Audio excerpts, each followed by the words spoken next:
Well, all right then. Here we go. We've got a really dirty, made in Mexico, Fender jazz bass, and obviously right now the first thing I have to focus on is cleaning this thing. I can see some other stuff that's very wrong with this instrument. Very old strings that we'll get rid of. We're going to adjust the string action. We're going to adjust the neck relief. I'm going to get rid of these 30-year-old strings. I know they're 30 years old because I know the guy who owns this bass. And I think I've known him for about 15 years or so, and I know that this has not had new strings put on it in that time frame. So let's get these off of here. We got the strings off of it. Now we can see the mess that this is. Now this is again a good friend of mine. I've played a few gigs with this gentleman. Rich is an amazing country artist. He plays pedal steel, lap steel, acoustic guitar, electric bass. Primarily he works as a bass player in today's world because nobody plays bass, right? So let's back this camera up a little bit. We'll try and get my camera guy to keep up with me, and I will begin the cleaning process. Let me first make sure my lens is clean. My camera guy, again, he drinks a lot, so trying to keep up with me is not something he's very capable of. So we're just going to give it a good wipe down here, get all the dust and dirt and things off of it. He's not going to recognize this bass when I give it back to him. He has a matching, I believe, a Fender Telecaster that has this same beautiful color on it. Just a gorgeous, I think it's a Tele, it might be a Strat. So I think what I'm going to do, I'm going to pull the bridge off of this while I'm at it, and we'll put that in our jewelry cleaner, because I'd like to get that all cleaned up. There's so much dust and dirt inside here that trying to do it by hand and take me a whole lot longer than doing this. Whoop.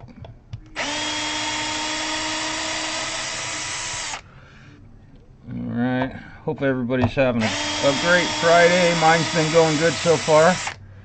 Let's speed this up a little bit. There we go. Alright, and we'll check the ground. Looks like the ground's in good shape.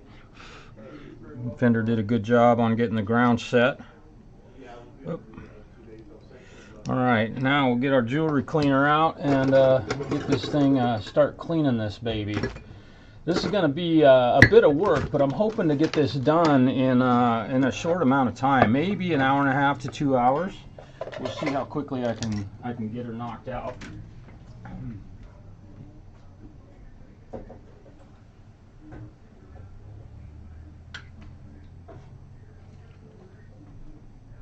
Okay, had to put some water in my jewelry cleaner. There we go. I'm going to drop that in there. I'm going to drop this in here. I'm going to go plug this in over at the other bench. I'll be right back. It just takes a second here. I do the hot ultimately steam clean on this. The water gets to almost a boiling point. And this will really make this thing nice and shiny. Alright. Of course. Alright. So we have that set on turbo mode. Go turbo. Alright, again, I hope everybody's having a really great Friday. Alright, so we got a little drip of water on there, and I can see that. So let's see how clean we can make this. We're just going to hit it with some, don't spray this directly on your instrument. It says right on the can, don't do it. And I am about out of this. I clean so often. So I'm going to go see if I've got some more. Hopefully I do. And we'll dump the remainder of that in the bottle.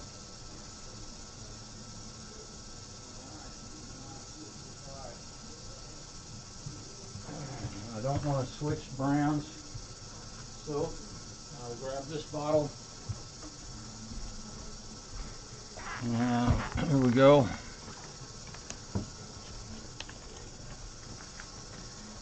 I'm gonna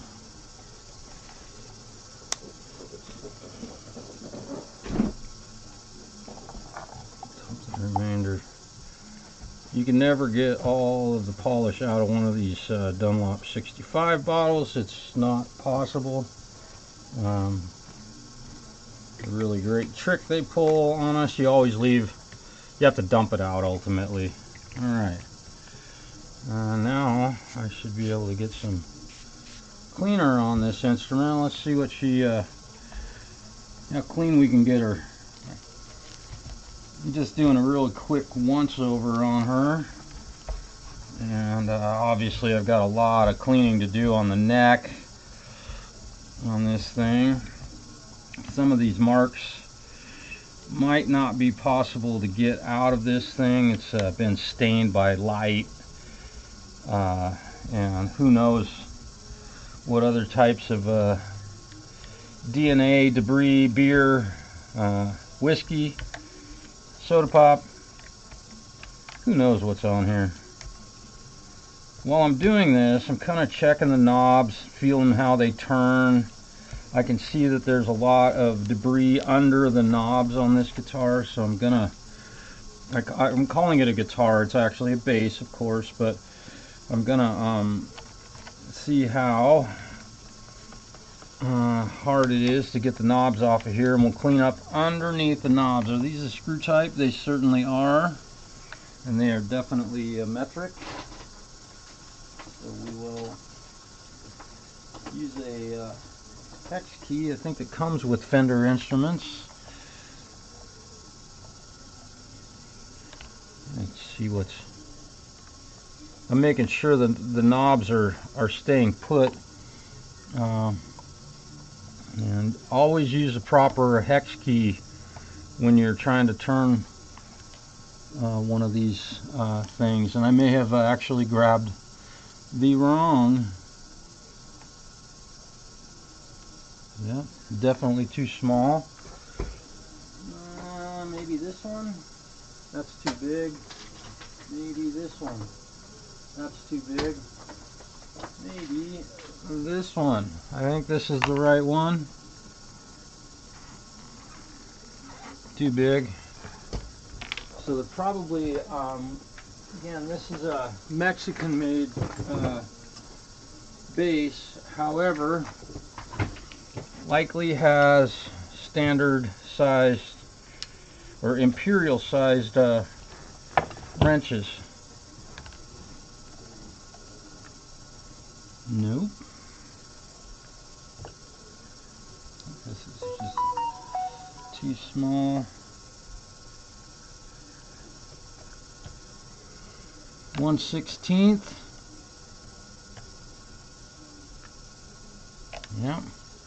The baby's tight. So it's made in a country that uses the metric system, but they use imperial size wrenches on it. So it'll have a like an 1/8 inch size hex key for the nut, or for the truss rod, we'll hope.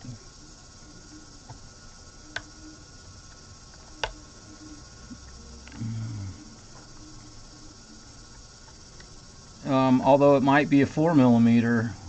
Again, Fender is one of the cheapest manufacturers when it comes to using whatever they have laying around to build an instrument, even though Leo is no longer a part of their company. He was I think he was probably cheaper than my dad, and that's hard to do. I joke, but at the same time I'm not joking. Hey, Jampro, great color, awesome. Yeah, I'm glad you can see it. Yeah, you know, it looks in my feed, it looks very the color from my camera is doing a really good job matching this. Yeah, it's kind of a wine, I guess. I would call it a wine red, very similar to a guitar that I know that you have. I think this is like a lighter tint, maybe. Jampro, Donald, hello, man. Donald Riddle, it's good to see you, man. Thanks for stopping in. So I'm just cleaning on this thing. As you all know, I spend a lot of time cleaning instruments while I'm fixing them. I'm looking for, try to get all this stuff off of here. There's a lot of debris and definitely stains on this thing. I may need to use some polish, some different type of polish to remove some of this stuff. We'll get it.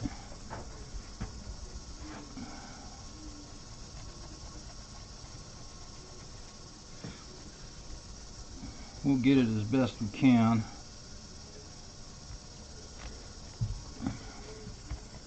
I realized that I had some copyright claims on my live streams because we play music here at our shop, and unfortunately that music got picked up by my microphone. Totally unintentional to use any of that stuff. We listened to the same CD for like months on end, so there's no way I would intentionally play any of that music on one of my live streams, because I get so sick of hearing the same record literally for months. The same CD will be in the CD player, and that was something that I kind of bitched about for a long time, but doesn't seem to bother anybody else here. But boy, I need to hear something new every like 3.5 minutes. Thus I don't listen to Gent. I don't want 10-minute long songs, right? 8-minute long songs, unless it's by Tool. Probably shouldn't do that. Tool or Led Zeppelin. Okay, but I'm joking now, of course. I'm just talking because I can. Jampro, it was great to visit with you this morning. Thanks for the notes and kind of a fun conversation about guitars and having too many.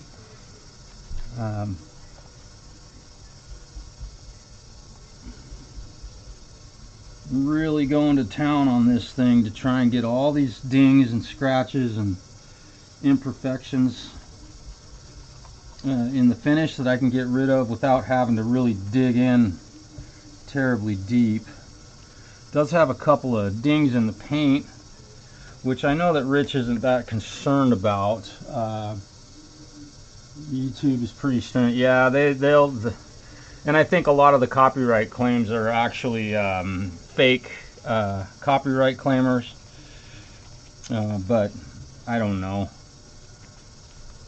If you want to get into a good business, start a fake copyright claim business and employ AI to listen to every single YouTube broadcast and just start making claims under whatever your business name is, and you should be able to probably capitalize on a lot of people's hard work and their time and effort to put into creating really great broadcasting knowledge and information. But you can, you know, anything you hear on there, you could just make it, even if it's one of their own songs, you could make a claim on that and capitalize on all of the money that they would make, but just take it yourself, right?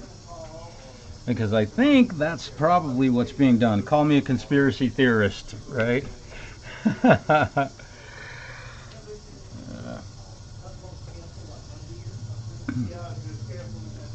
This thing is looking a whole lot nicer. Wow, what a beautiful finish is on this thing. Now again, I've done gigs with the gentleman who owns this bass, and he played this bass at a couple of shows. It sounded fantastic. I've not plugged it in. I don't know if there's electronical issues on this one yet.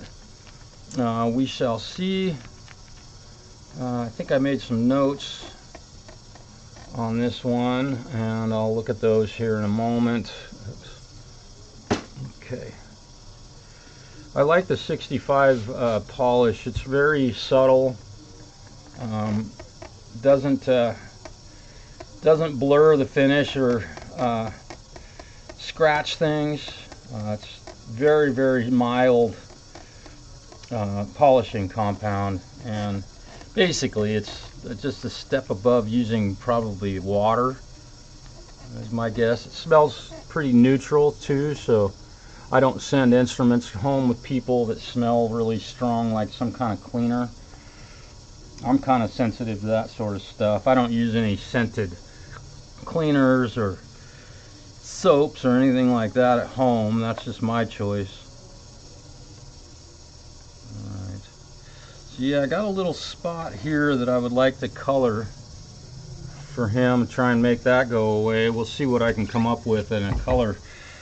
Given the unique color of this thing, I'd have to mix some dyes together. It looks like maybe some reds and blues, maybe a little touch of green, and I do have dyes here that I can do that with. So okay, there's a spot right here that I would love to get rid of. I'm just making sure none of these smudges are actual, you know, DNA on the surface of the finish on this thing. Spoke with a really good friend of mine today who happens to be an attorney and a very good friend of mine, great musician, and in particular his vocal work has really been awesome, and really nice to visit with him. He's doing an advertising campaign right now for his business, and maybe trying to help him with some music on that. So we shall see. Alright, we've gotten that all cleaned up. It's looking much, much better. I still have that bridge and saddles over in my my cleaner, but now we're going to get to work on the headstock. I know this is like probably terribly boring to watch, but if you want to go into business working on guitars, you are going to end up doing a lot of this. That one ferrule is popping up out of there. Clean all the hardware on this. Machine heads all feel pretty good and solid. They're not real loose. I'm just going over it again with my rag, just initially, and then we'll hit it with some polish.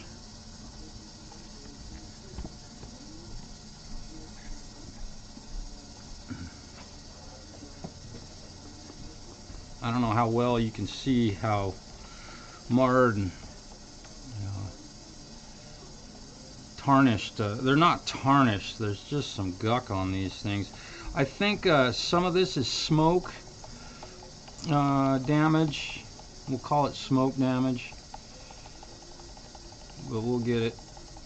As you can see, it takes a little bit of elbow grease and you can get this ugly blurry stuff off of the machine heads or the knobs, and it looks a whole lot better.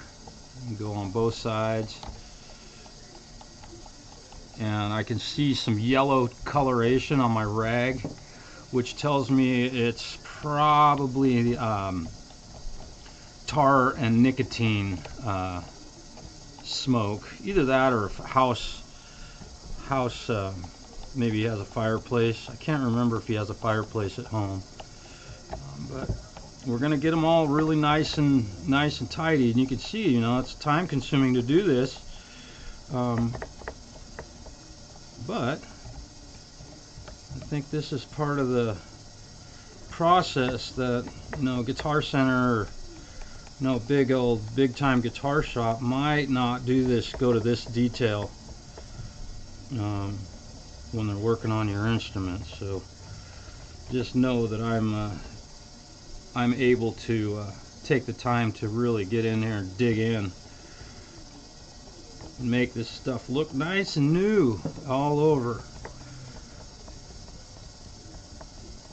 And I'm pretty sure that these knobs, buttons, whatever you want to call them, have not been cleaned this thoroughly in probably I don't know if this bass is decades old. I don't know what year it is.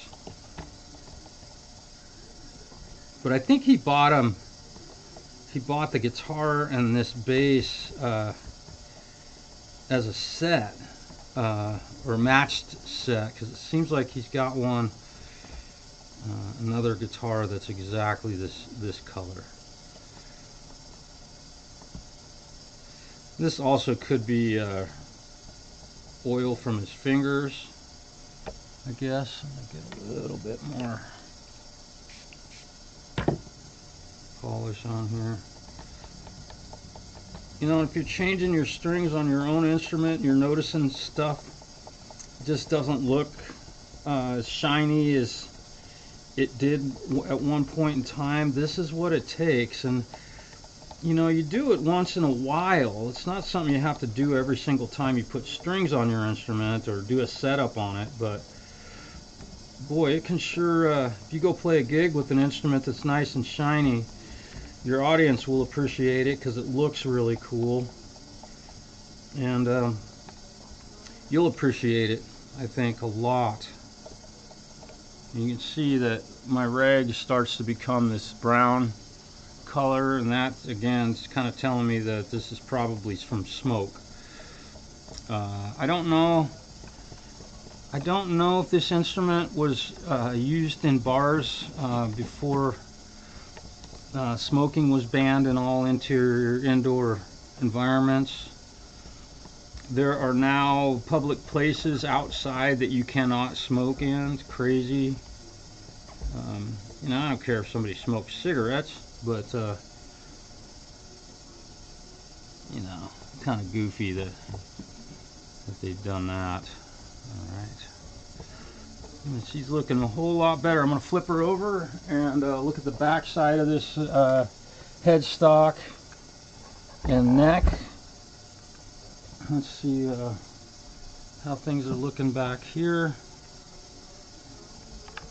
Now, ideally, what I should do is probably pull these machine heads off of here and put them in my jewelry cleaner also. However, I'm gonna not do that on this one. This isn't dirty enough to warrant doing that, nor do I feel like the owner would care that much if I did. It's not gonna make a difference. It'll just add time to the work, and time is money, right? All right, let's see what that is. Yeah, you can see the discoloration.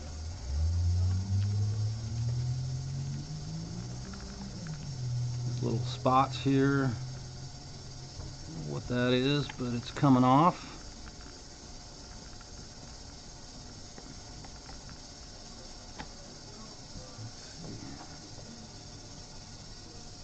Oh, this is going to be so much nicer.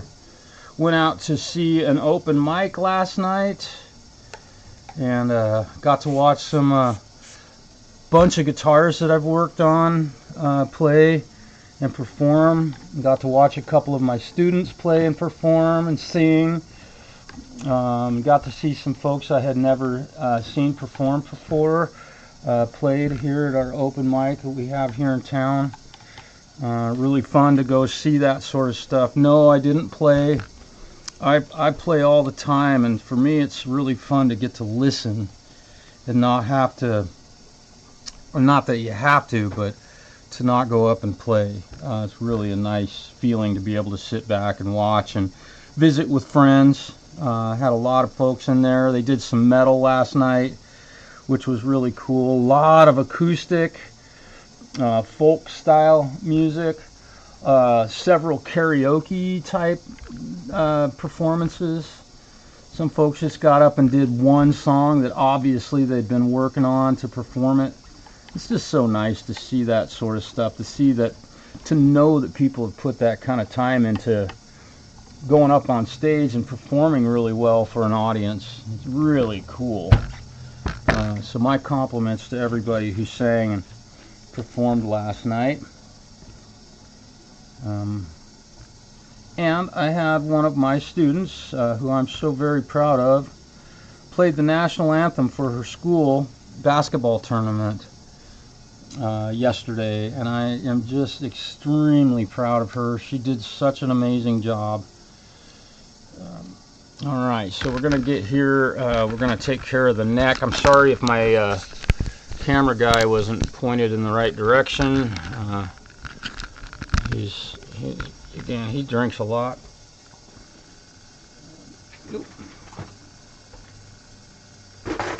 So, real quick, the Marshall amp that I did some work on the other day is right there. We have capacitors ordered from Germany that are coming in to go into that thing. We have a new resistor. We've ordered some other parts that we are suspect that part failed, so the other parts failed. Usually that's the case with an amp repair. So that beautiful amp is sitting there waiting for parts, and I am just dying to get that thing repaired. Also, these are the strings that we'll be putting on this bass. Deep talking bass, Labella, black nylon, tape wound, 4-string light gauge, 105 to 50, right?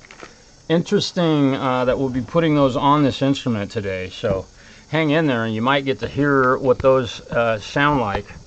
Again, I'm just getting this cleaning stuff taken care of right now, so I know this part of it is probably a little bit long, maybe a little bit not terribly interesting, but you might learn something with one of these steps that I take on cleaning the instrument. You might find that one of them is helpful to you as a guitar owner or a builder working on them. Sparky's here. I'd like to say hi to Sparky, man. I love you, brother.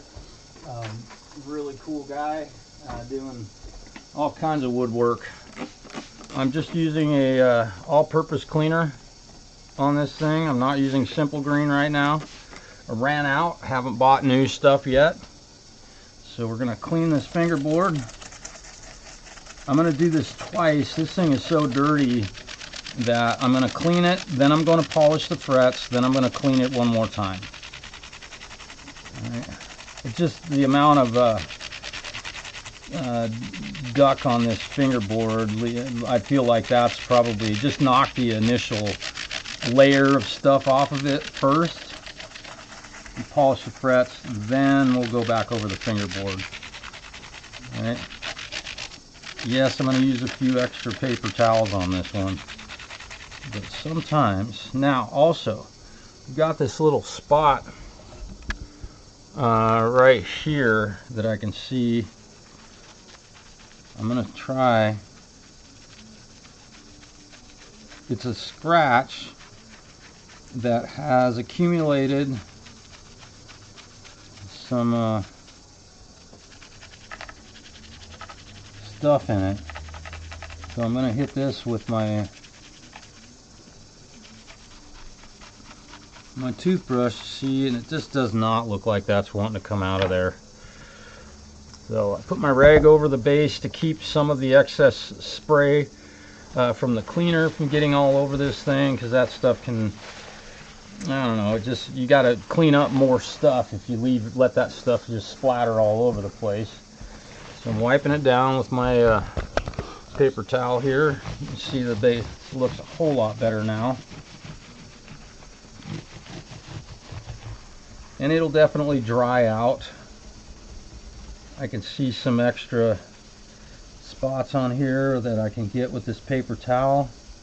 Knock some of this stuff off of here. Get it all back to the way it was the day it was made. This thing's definitely been played a lot. He plays country, so a lot of his work is down here in the money hole, is what we call it. That's where you make your money. He's been playing in clubs and bars around our area for decades, literally decades. Great musician. I can't say that I've heard him sing before, but I'm sure that he does, given the fact that the amount of music that he plays and how much he loves music. So we got some guck off of there. All right, let's go over this with some. I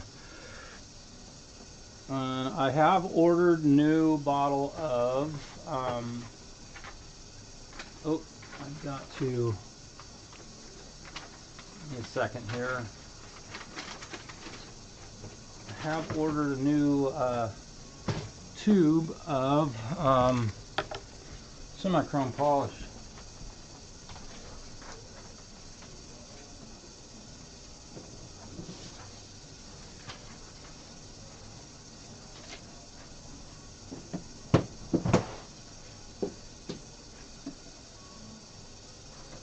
So we're going to go over these frets with some semi-chrome. Forgive me for not paying attention to the chat. I'm just trying to stay busy. Let me say hi. South Buddha, what's up? Non-smoker, but Mobile, yeah. Mike Marquez, I may have missed if you said it already, but did they update the newest TMP firmware? Mike, yes they did. And forgive me for not seeing. Oh, jeez. That's 10 times more polish than is needed to probably polish this entire instrument. Yes, they did, and it is amazing. It just enabled my band to have a lot more modern synth and tone styles added to our set. So in breaks and things like that, where we're maybe doing a guitar change or retuning, I can keep some kind of droning sound going that's really beautiful. The new delay patches in the Tone Master Pro are absolutely extraordinary. I've already changed out a couple of them that I was using to the new delay patches, which, you know, it's really nice because I've been asking since I bought the thing, and I know the processing power in it is pretty powerful. I've been asking for synth, guitar synth. I bought the Rebay Masad NeuralDSP amp sim for my computer, and I think the processing power in the Tone Master Pro is at least as good as or better than what I have in my actual PC at home. So I've been begging them to do that, and they did, and it is really cool. It's going to take some more work on my part to get it all worked into my patches. The synth plugins definitely require a lot of processing power. So you know, I'm having to alter some patches.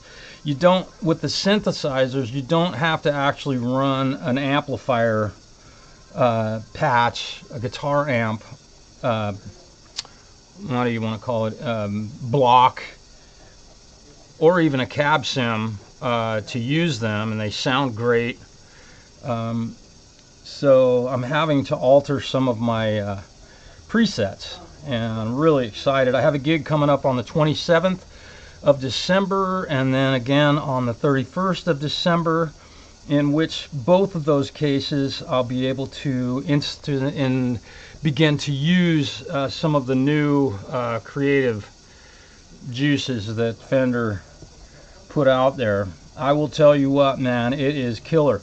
Now, I normally would wait a while to download an update, because I've had other updates that they've done really messed up some things. It did what it was supposed to do, but it changed the behavior of my pedal, which was without reading, I was unaware that that change would have happened.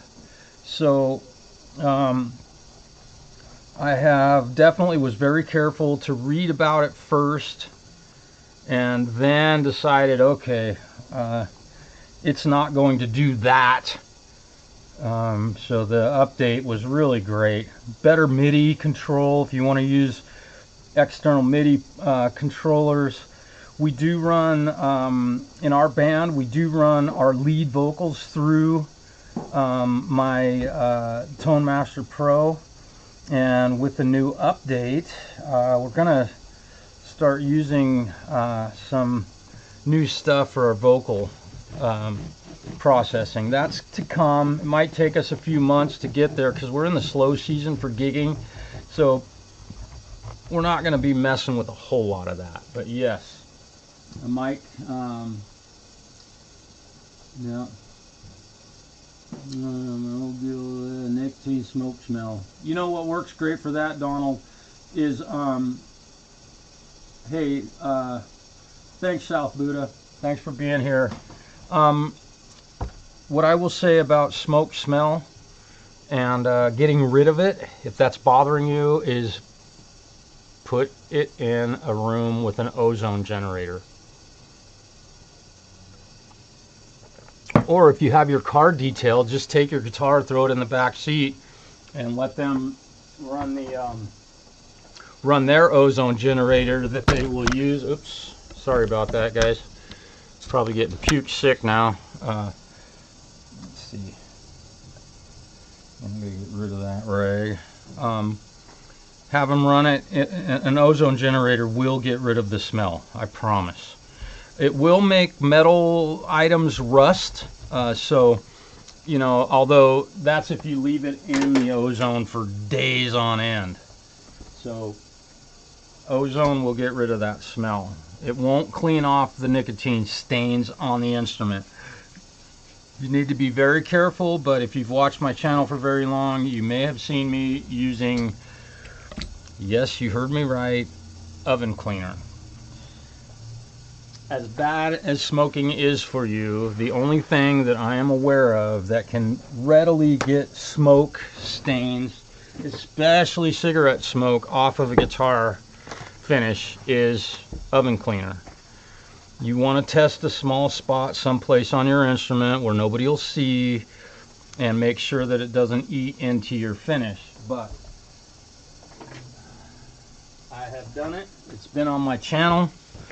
You can watch the video of me doing it, and I've done it to some very old instruments with nitrocellulose lacquer, and it definitely works. So maybe that'll help. The whole point of me doing these live streams is to hopefully help people learn to do things on their own. I certainly don't show everything that I do, because there are tricks of this trade that if you don't know, you ain't gonna know it, and I've got to make a living. But you know, a lot of times folks live in very small parts of the world that don't have a big city that they can just take their guitar to. So this is for those folks who might need some work done on their guitar and there's just nobody around to do it for you. You know, a lot of it takes the proper tools. That's pretty much the thing with any job. Being a plumber, you got to have proper plumbing tools, and a car mechanic, you got to have the right tools to do that, or pull gears or anything like that. So the tooling up can get expensive. I've got a little toolbox over here, and I'm guessing I have around $10,000 worth of tools in it, just to do the work that I do, and I could still spend more, believe me. So some of the tools will sit there for years and not get used, and they're rather expensive. But that when that one thing comes in that needs that tool, I have it. So kind of nice.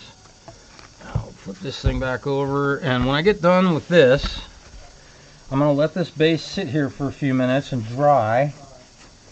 I'm just getting all the cleaner off of this. Be sure if you use cleaner like that, that you get every last drop of it off the finish, the lacquer on the neck, all of that, get it off of here.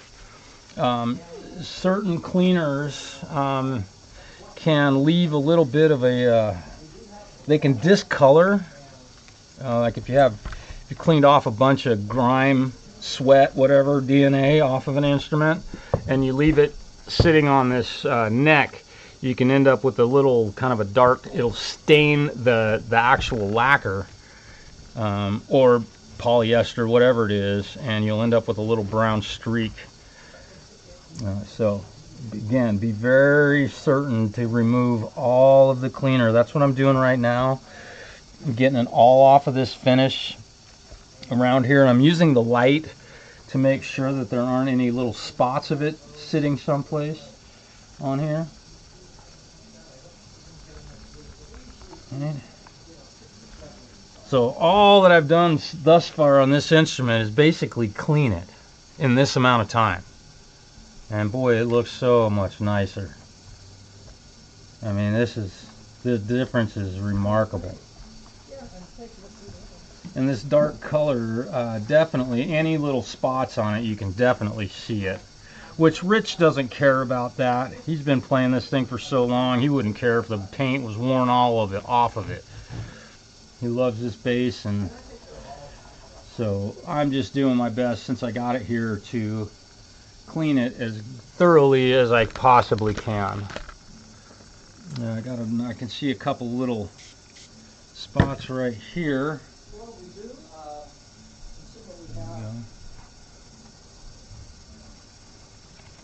So I think some of these spots that I'm seeing on here are from the cleaner splattering on the instrument. So like I said, be really careful to get that stuff off of here.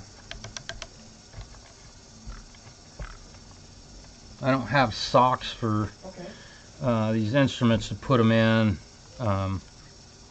while I'm cleaning them with the cleaner. So yeah, we have all that stuff in stock. Most of it is new. We do have I think a new receiver or two, and we do buy CD players when we see them. But the problem is most of them don't work. You know, when you buy a used one, you know.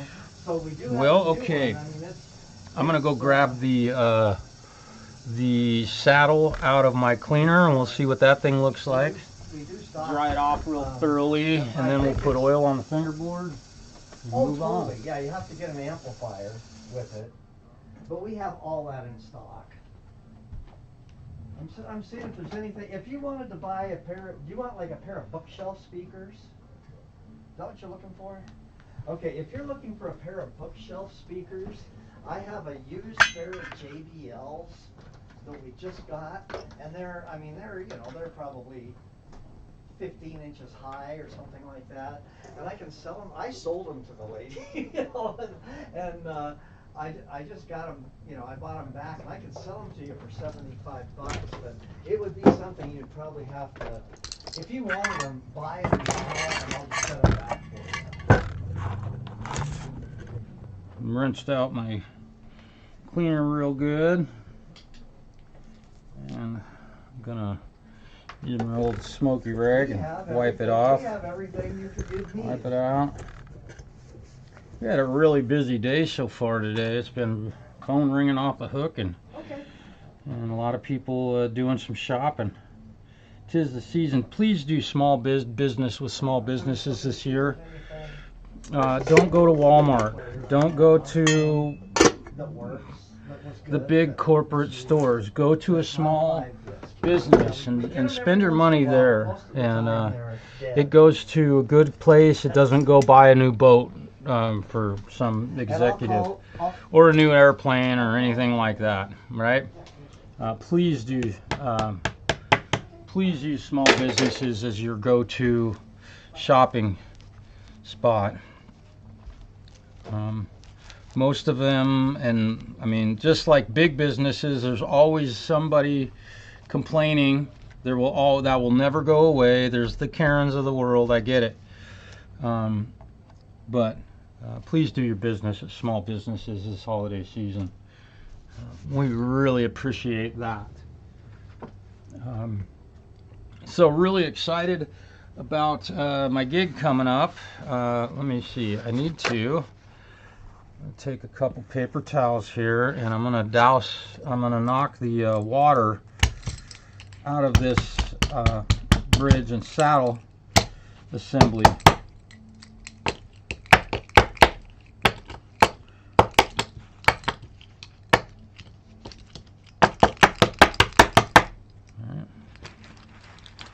And look at that. Isn't that beautiful? Looks brand spanking new. This is not a through the body string setup. It actually just feeds the strings through the back edge of that. this bridge. Very standard Fender parts. Alright, we've got that all nice and dried out. Place that back on here, and we'll put the screws back in, and then we can get started. I'm allowing the neck to dry right now. That's why I'm doing this step now. Being very careful to make sure that the ground makes contact with the bridge. We want to make sure we have a good ground on these. These single coil pickups can be noisy. If you've owned single coil pickups, you know the deal. I'm going to set my clutch down at about 3. Don't use power tools on guitars, only on basses. Okay?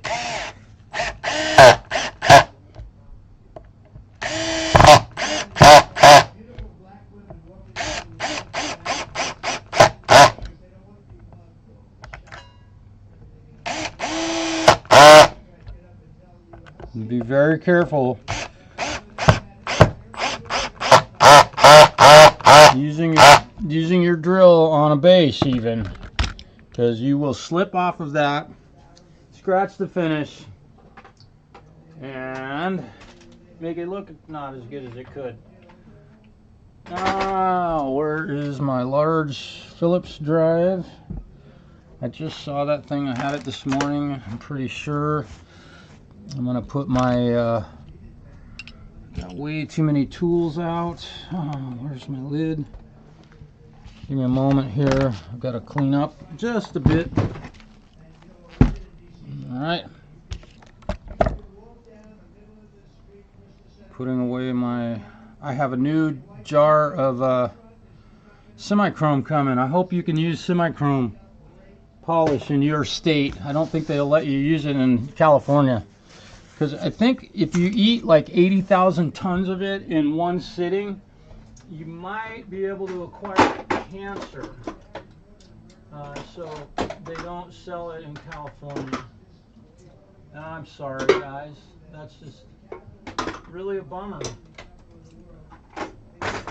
But that's just how it goes. Okay, so.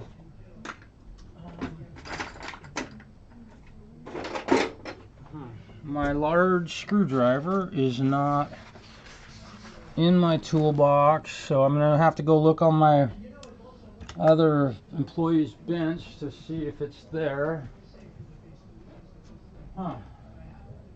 Okay.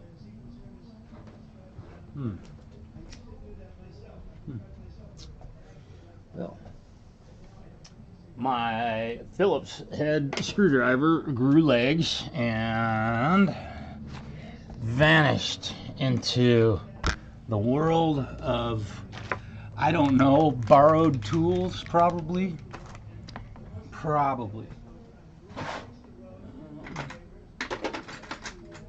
But I do have this short one that's a number 2 that nobody usually uses, except for I have to use it because my big one is missing. Now these screws have already been stripped by someone else, so any slippage you see from me is due to somebody else probably using the wrong sized screwdriver on those.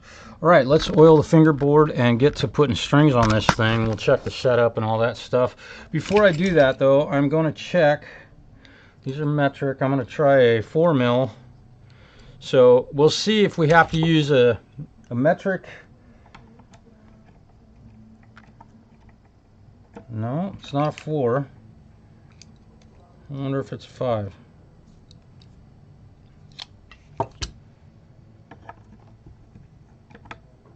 Okay, so it's not a 5. I wonder if it's 4.5. If it's not, I'm going to be pleasantly surprised. Okay, so the 4.5 does not fit properly, but it's close. So we're going to see. This is probably a 3/16, and it is.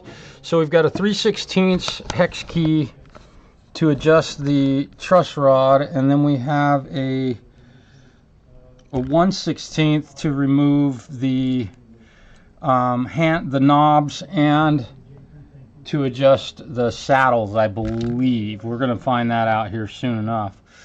So I'm going to look over the fingerboard real quick. I don't have a fretboard leveling tool. The fingerboard is now backbowed, so that's good. I like to start there. That's better than starting with it being underbowed, because now the strings can do their job. The neck is actually backbowed on it. So let's put some oil on this fingerboard. Let's see. So what's up? Let's see. Happy birthday. Hey, happy birthday, Some Earth. How we doing today? I hope everybody's having a great Friday. Getting started on the weekend. Our beautiful holiday of Christmas is right around the corner. I hope everybody has a wonderful Christmas. I will spend mine like I usually do at home, messing with my software. Maybe doing some work on band stuff. It's interesting to have family that doesn't ever come visit. You know, I have to drive just as far to see them as they do to see me. I don't see anybody unless I get in the car and drive. So I spend my holidays most of the time without seeing any family, which is just fine. It's been like that for so long that, you know, that's what it is. I hope you do get to see your family this year. I won't get to see any of mine. At least not right now that I know of. So, but that's normal. As you can see, in putting oil on the fingerboard, sorry about that, my camera guy has gotten some little bit of the residue from polishing. Cleaning just a little bit more stuff off of here. Alright, time for a new rag, and I'm gonna clean this. Clean. Wipe it down. Alright. Go over these frets one last time. Make sure they're nice and shiny. Get all the residue from the oil off of here. And we will begin stringing her up.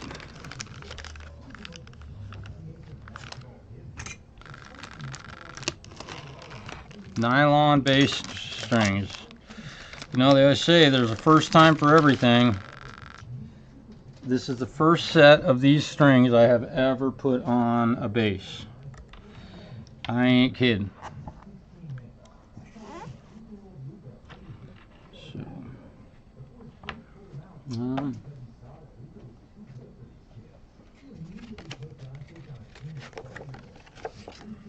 EADGB. Alright. So, now we'll hope that these things fit through the bridge properly. We'll hope. They should. We shall see, because it didn't have them on here to begin with. So, yeah, look at that. It fits just like it's supposed to. Alright, now I'll show you what I do up at this end. I go 2 and about 1/4 lengths past on a bass. Put them on here, and you got to be sure to wrap them the correct direction. Alright, and now you got to sit here and turn this for a half an hour. Okay, beautiful strings. They feel interesting. They feel like they're made out of cardboard actually, but they're coated with some kind of tape, I guess. And it looks like the nut slots fit pretty well.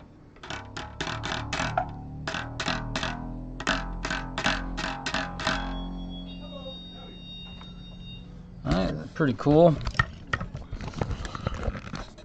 Oh, and I think Marshall. Yeah, he's the guy that's doing it. So I think something happened on his system. He had to order a replacement part or something along that line. Okay. But he knows what's going on. I appreciate it. Thank you. Howdy, Marshall. Hi. I sent in a DVD that had some information on it. I was looking for copies. Yep. You absolutely have to have those in DVD form. I mean, tactile, yes. If you had a form of like sending them online, that would work as well. But the thing is, burning a DVD, it's equivalent to. I mean, I understand the fact of lossy, like it's gonna affect the DVD quality. That's overall. The quality isn't the issue. The issue is finding somebody that has a DVD player. A lot of historians around here, though. So. Finding a way to burn one. Oh, I see. Okay. The DVD burning is not. It's not like ripping a thumb drive. Yeah. Right. And so the other thing that happened with yours is that digitizing that, my piece of equipment that I used for that, I plugged it in and it decided to break on that one. Darn. So I have one that's going to arrive. Now, what kind of time frame are we on this? It sounded like you were in a pretty big hurry. Yeah, preferably today if possible. No way I can get it done. All right. No. And I don't know anybody else in town who would have gotten it done in that time. If I had that, if my thing had worked, I'd have had it done for you yesterday. And I am not kidding. Totally understandable. But so I apologize for that, but that was beyond. I literally just used it like 3 days ago to digitize some, or to transfer some security footage. It's just a digital video converter. In fact, this is the box that failed. Yeah. Okay. You plug your HDMI cable into here from your DVD player, plug it into your computer, and now you've got it. You can rip it. And I have no way to get that done. The only other place I could think of possibly. Well, before you get into it, okay. Secondary, I did find someone that can actually help me out as well. So I was going to say cut down on the copies instead of like 20, maybe do like 5, but if possible, but understanding the circumstances, no worries. You have a DVD burner? Or a friend of mine does. Okay. So I need to get it digitized for you ultimately. Is that? I'm kind of looking for the fact of just like an online accessibility and then also like tactile DVDs. Usually what I do is I upload it to the cloud or to my Dropbox on Google, and I share that link with you, and then once you have that, you can share it with anybody, and that is forever until the Dropbox or Google Drive gets destroyed somehow. But which is not beyond possibility, but you never forget. So the problem that I have right now is being able to get it into my machine. No problem. I need this, and I ordered one yesterday. The moment I plugged this into 3 different laptops, and it just didn't do it. Well, how about this? Go ahead. When you get your piece in, we can definitely do like maybe 5 copies instead of the full amount that I was talking about. Okay, it looked like you wanted 10. Yeah. Is that okay? Yeah, but 5 will do it. Okay. But and there again, I need to figure out a way to burn a DVD. That is like almost unobtainium. I don't have, all of my computers are so new. I know. It's like, I had the same problem myself. I was like, why isn't it the early 2000s? Yeah, I might have to look around, see if I can borrow a laptop that would have that. But that, again, that technology is akin to reel-to-reel tapes. Yeah, like, exactly. Because it's so outdated. But I get it with elderly people. I know where this is going. So. I still burn CDs for people, man. But they can't embrace the new technology, is unfortunate, as it is, Bluetooth and that. So if you can be patient with me, and I am sorry that no worries, I couldn't get it done. No time frame. I'm going to get at least 3 copies today, which is exactly what I need. So don't worry about that. But yes, I will take you up on the 5 for sure. Okay. Okay. 100% change gears. I'm looking for an album. I was wondering if you guys buy vinyl and if I could buy a copy through you guys rather than just going on Amazon. Think locally, shop locally. Yeah. What record are you after? Jesse Wells. He's got 4 albums out this year, all 4 nominated for Grammys. Okay. Kind of looking to just add it to the collection. You want it on vinyl? Yeah. Okay. We would likely, unless, and what we could do is have Mike up at front. I can talk to him. Ask him about that, because it might be something that we'll have to order, but if he's popular, we may have one. So and that name sounds very familiar to me, and I'm not even into that necessarily style of music. Political fight music, basically. Yeah, that's the guy. Yeah. Okay. Ask Mike up front if we've got that, and he'll be able to find that for you. I'm almost certain. Appreciate it, sir. Tell me your name again. Alex. Alex. Okay. Yeah, I have the work order. I put everything up front just because I wasn't sure. I didn't know if I would get that thing today, so that's why I didn't go. Hey, I can't get it done. No problem. But we're just waiting now. No worries. I'll still take those 5 though. Okay. There, I'll get them to you as quickly as I can. It'll be Monday. Okay. Is when that part is supposed to arrive. Usually around 11 o'clock in the mornings when we get our deliveries. So, fingers crossed that I get it at that time. And if it comes down to Wednesday, Thursday, Friday, don't worry. Don't give me that much time. Hey, you're stringing a guitar together, or a bass rather. So don't even worry. All right. That is a bass. Yeah. Yeah. Yep. This is pretty much do this all day unless I'm doing DVD burning. It's a weird request. I do understand. Yeah, it is odd that I don't do that very often, but I get it. I tell you straight up. I mean, with that footage, you're helping a lot of historians around town, even the city itself. So I watched that when there was a lady. I think the lady brought it in. I've met her. Yeah. And I was like, holy. Yeah. Go ahead, try and find that. Yeah.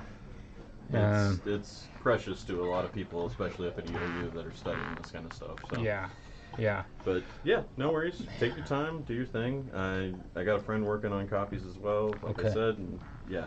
Okay. I'll still buy. Do you have another copy of that DVD that she gave us? Yeah. I have another physical copy of it. Okay. Yeah. So I was actually gonna see if I can snag this one. I needed to show it to another individual for educational purposes. If you need to take it with you, you certainly can. I would appreciate it. But I'll bring it back probably today or maybe tomorrow if possible. Okay. But. Yeah, because if I don't have it, I can't do anything with it right now. Yeah. I can play it. Yeah. But that's not what I. No, I mean, as long as it's still working, I understand the fact that lossy will definitely affect the footage over time, especially if you keep copying it. But at the end of the day, it doesn't matter. It needs to be shown. Well, the point of digital stuff is that when it gets ripped, it can't get. I mean, you'd have to try to make it worse. And I was. What I've done to digitize other stuff is just do everything 1080p. Oh, is that from? This is Mr. Turner. Okay.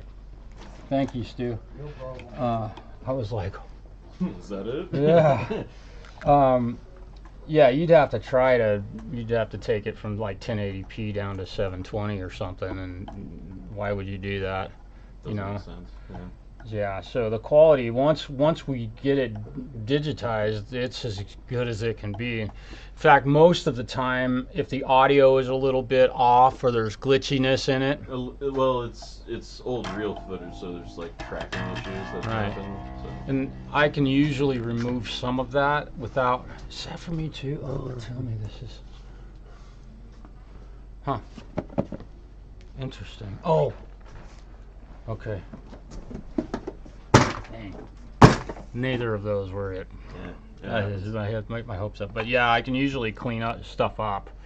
I do a lot of cassette tape conversions, and the noise on those is usually you can really pretty it up, get rid of that, without degrading the actual music or voice that's on it.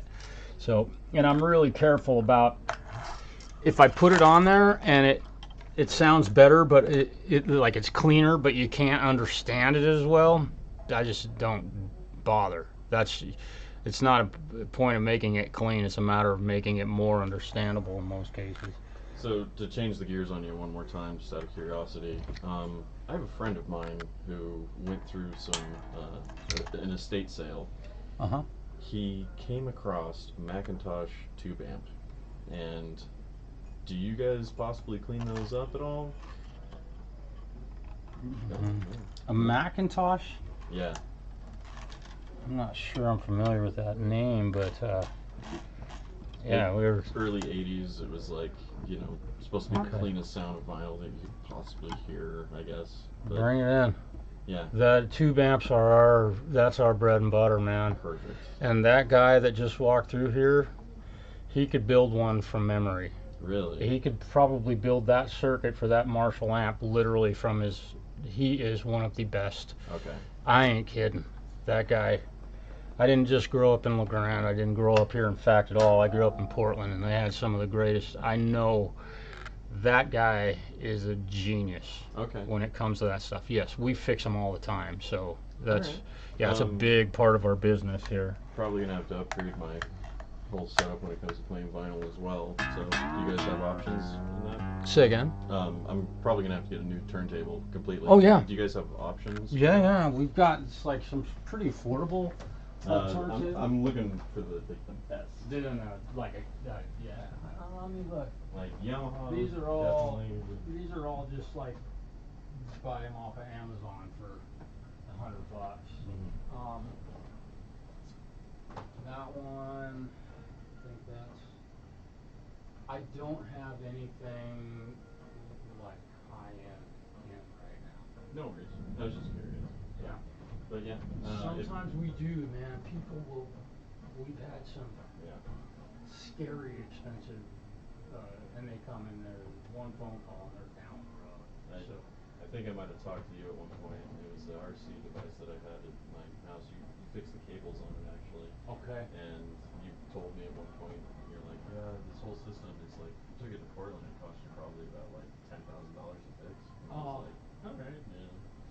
Went to Portland, talked to them, and they're like, yeah, it's going to be a whole project. We have to take all of it apart, clean it, make sure it works. And I was like, darn. Yeah. So. Did you end up having them fix it for you, or? I did, and then the second I got it home, it just started bugging out. Right. And so I left it as is, and it's more of an art piece than anything. I have guitars at home that's all they are. They're fun to look at, but don't touch it because it sucks, right? I brought in a parlor guitar, actually, that Stu fixed up. Yeah. And he was like, oh yeah, it's about like 100 years old, and you know, here's where it came from, and blah blah blah. And I was like, absolutely fascinating. And he's just like, do you want us to like get it to be playable? And I was like, no, it's an art piece. And like I don't want anyone to play it. Yeah. So. Yeah, we just had a few of those in there, and even though they're 100 years old, some of them are worth. You couldn't get $50 for them. Yeah. You know. I mean, you could ask $300 or $400, but not 10,000 like what I think they're worth. True. You know. Yeah. That's just sentiment in a 100-year-old guitar. Come on, it made it through 2 world fucking wars. Yeah. On top of that, I mean, the whole story was actually really fascinating. My grandfather, his mother, my great-grandmother, had a gentleman come in from Oklahoma and said, hey, I got a bunch of dirty clothes. Can you do the wash for me? She said, no problem, I can do it. I have nothing to pay you with, but I have this parlor guitar. And gave her the guitar. And that was in 1910. Wow. So, Man, it's... I'd love to see it, but I can't see them all. I know, right? I get as it. much as I don't work 7 days. I do work. I work 24/7, but you know, I just You need some time to relax. be here. Yeah, I'm home working some of the times too. So, Well, yeah, no, I appreciate it. I'll make sure to mention the factor 5 rather than 10, and I'll ask about those albums and even the Macintosh. Yeah, and just ask Mike up there. And in fact, let me go up and alter that work order real quick. I'll come up there with you.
did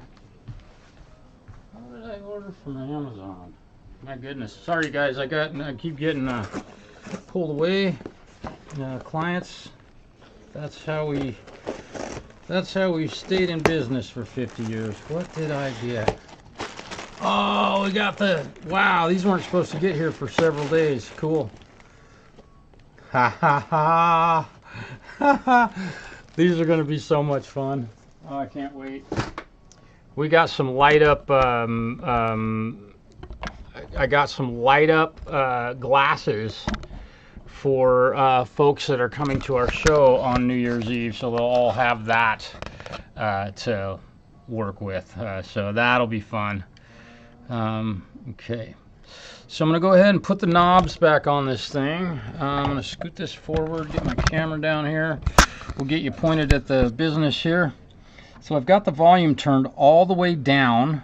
I'm going to go ahead and clean these knobs too, just to make sure none of the smoke stains or anything are stuck on here. I really should have put these in my cleaner, but you have to be really careful because with these plastic knobs you can melt them by putting them in my high heat cleaner. So we're getting all the guck off of these, and now these knobs are going to look nice and new. Okay, so I'm going to turn them. I'm not sure where 0 is. I need my, that's metric. There we go. 1/16.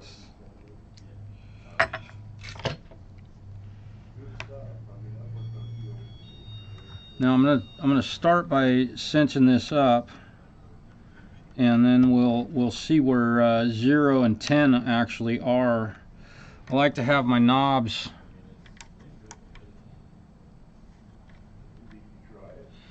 I'm going to move that a little.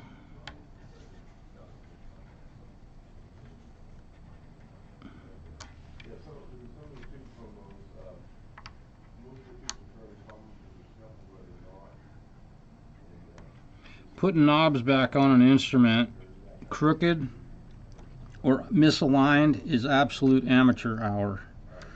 I've worked on amps that other folks have worked on, and the knobs, when I get them, the knobs are all pointed different directions. You know, like 0 is right there on one and 10 is right there on another. It's just so be real cautious of doing that, especially if you're working for somebody else.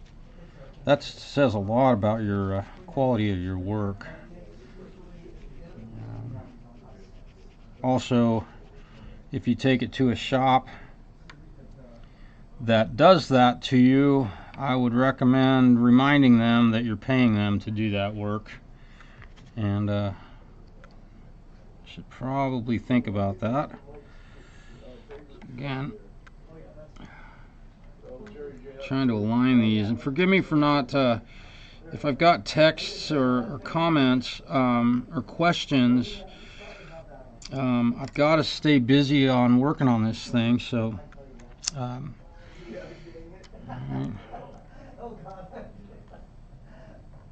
Alright, and then I'll do the same thing on this tone control.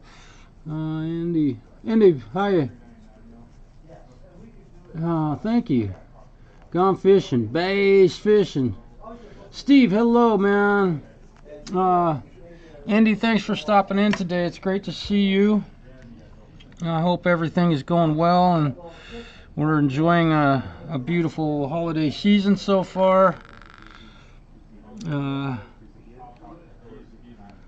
Just pretty much the same old for me. Not much changes. I did go on a date with an actual female shaped object. I like to say that because I think it's kind of funny. She was really cool. I've known her for quite a long time. I don't know if anything romantic's going to come of it, but we had a really fun time together and went out and watched some music and had some dinner. It was really fun. Alright, so knobs are back on her. There we go. She's all tidy and clean. Let's tune her up and do the setup on this thing. What do you say? And we'll get to hear this thing soon, because I can plug it in. I gotta check our time though. What time is it? Okay, it's only 1 o'clock. Boy, I'm doing pretty good on this one.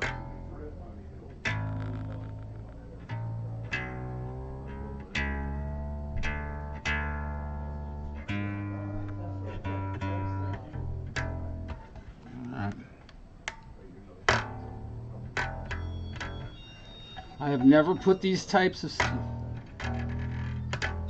strings on an instrument before, so kind of getting a new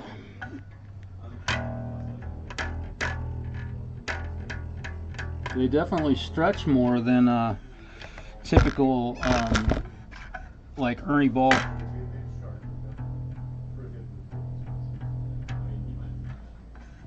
Boy, this thing looks good.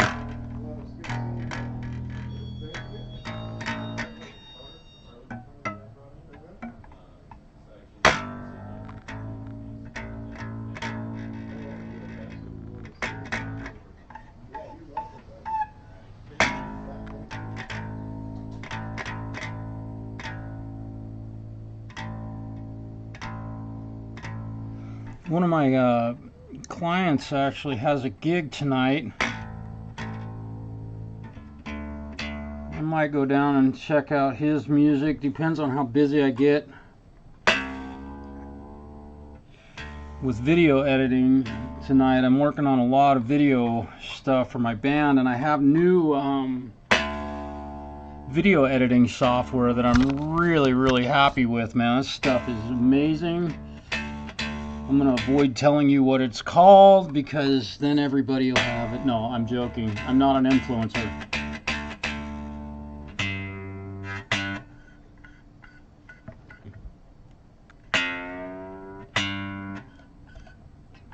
Boy, these strings feel really light. Alright, so I recall, my memory's starting to remind me that seems like this thing may have had a problem with the jack. That sounds pretty spanky. What strings are they? Let me show you. Great question. These are I bought Labella Deep Talkin' Bass. Interesting that Labella would put that on a. They're black nylon tape wound. I don't know. Let's see what they sound like. Let me see here. I am not hearing it yet. Let's go. Oh, I know why. No, I don't know why. Why am I not hearing it? Oh, maybe the bass is a output jack. Yeah. So the output jack on this bass is not working. So let me close that off. So let's dig into that. One more thing. Let's see what's happening. The jack is a little bit loose. So we're going to see if that thing probably got spun around and one of the wires got busted loose. And as I recall, he was kind of complaining about the, that was it. He was kind of complaining about the way his guitar cable fit in there. And you guys need to know that some guitar cables are a different size than 1/4 inch. And I don't know if it's done intentionally, but yeah, the output jack is not connected and there is no ground connected to it. Okay. So definitely the jack got spun. Oh, and the ground for the jack is actually the cover plate. That's what that's all about. I'm gonna check this. I gotta get my soldering gun out, so because I am gonna have to solder this. So let's fire up the gun. We'll get my cleaner and some solder because I'm definitely gonna need all of that. But it seemed like the jack felt pretty good when I plugged it in here. Yeah. Excuse me. That feels normal. So now that I have this cover plate out of here, what I'm going to do is I'm going to go around the edges of it so that I can get any residual yuck off of the instrument, which will make it just look a little bit tidier. And again, this gentleman probably doesn't really care much about how clean his instrument looks, but we might as well do it right. Okay, so we will let me get you down here where I'm working. So obviously this one piece of wire has come loose. Be careful doing this. Don't cut your finger. And don't cut through the strands of the wire.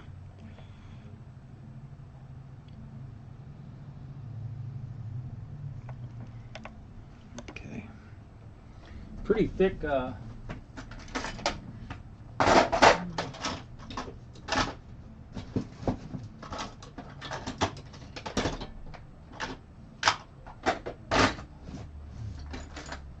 and my wire strippers are missing.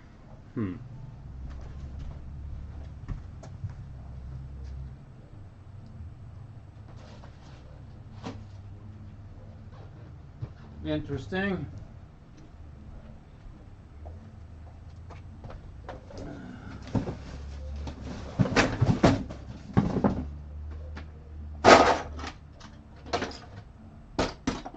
So somebody has borrowed my wire strippers and my oh,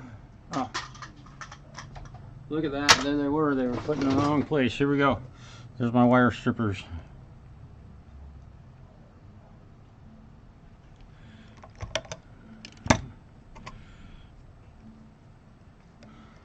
Alright, so I'm gonna pull this jack off of here. Oop.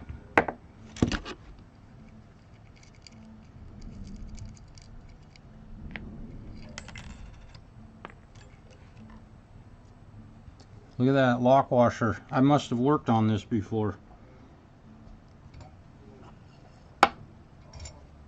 Because Lord knows, I don't think any guitar manufacturer would put an actual lock washer on a jack that will obviously always pop loose without a lock washer on it.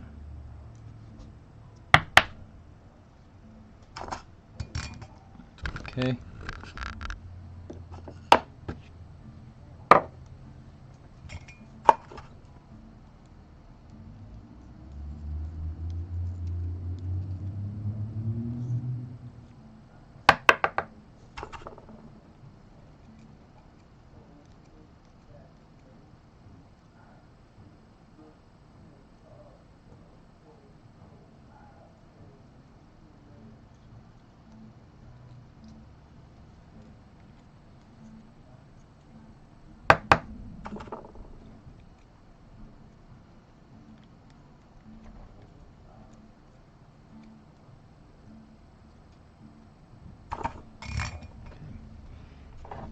They did put a very good mechanical joint on the wire, which is awesome. Don't see that terribly often, but whoever put this piece of wire on here, and it may have been me, I may have worked on this guitar years ago, it's hard saying.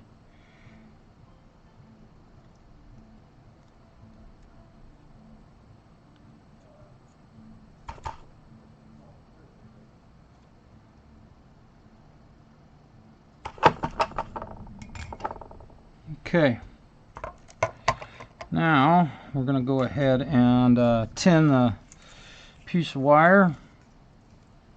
Then we'll check the output jack. And I want to, before I do that, protect the body of the guitar from getting solder on it.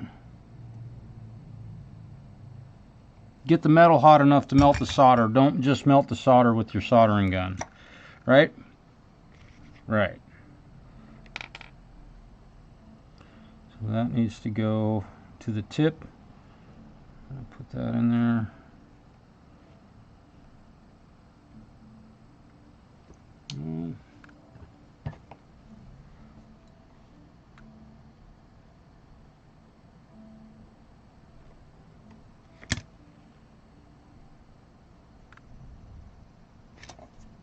Again, make a good mechanical joint.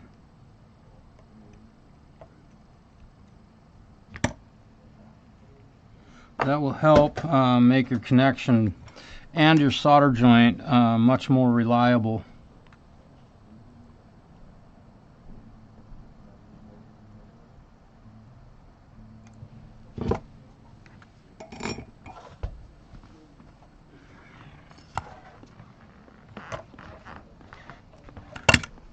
Hey Stu, no ground hooked up to this output jack. Is that because the plate is the ground? Yeah, they're trying to use the plate as the ground. Yep. Should I run a ground from the knob over, or it kind of accomplishes the same thing, doesn't it? Yeah, the plate, you know, a lot of times if they have a star washer, the plate will work just dandy. They do. Because these are really well grounded to the metal plate. Yeah. I'm not gonna double whammy it. Right, you might get a differential. Oop, leave well enough up. Let me clean this washer. Yes, I'm cleaning a washer.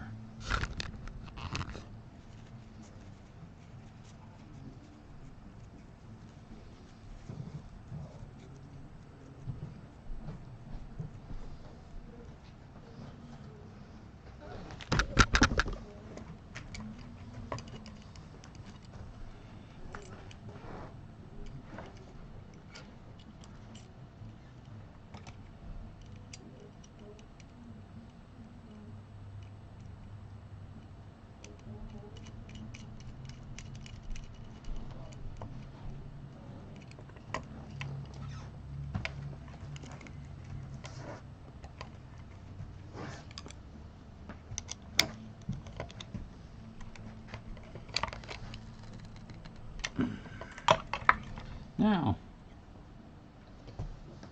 let's see if she makes any noise. Nice.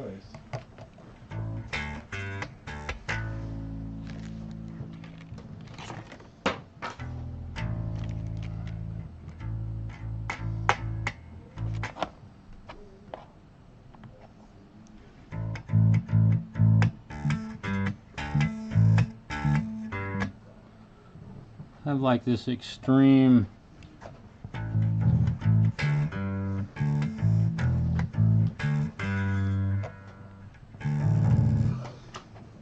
Alright.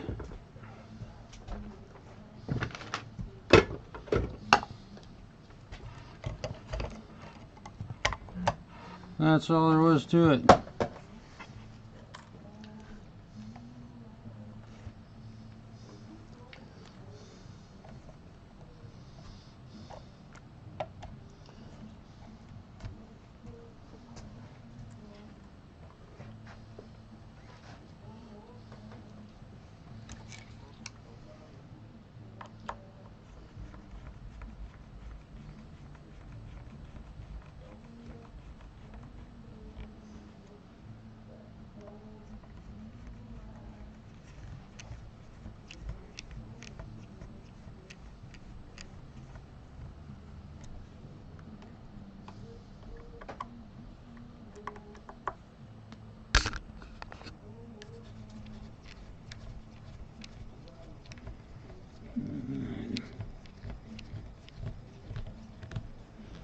Now, that little spot right there is really bugging me. It looks beautiful except for that, doesn't it? Yeah, I don't have any maroon. Boy, it's gonna have to be dark.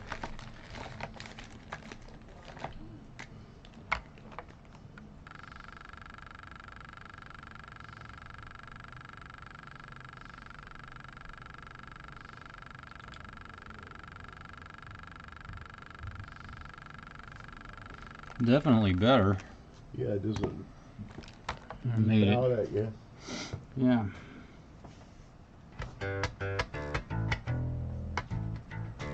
Now I haven't set this bass up at all yet, so I think with that, I'm probably going to call an end to the stream today. Let me see if anybody really,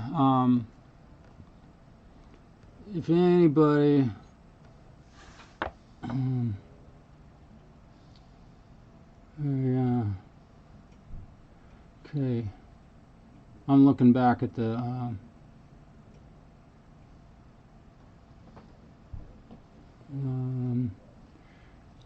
yeah, Steve, okay.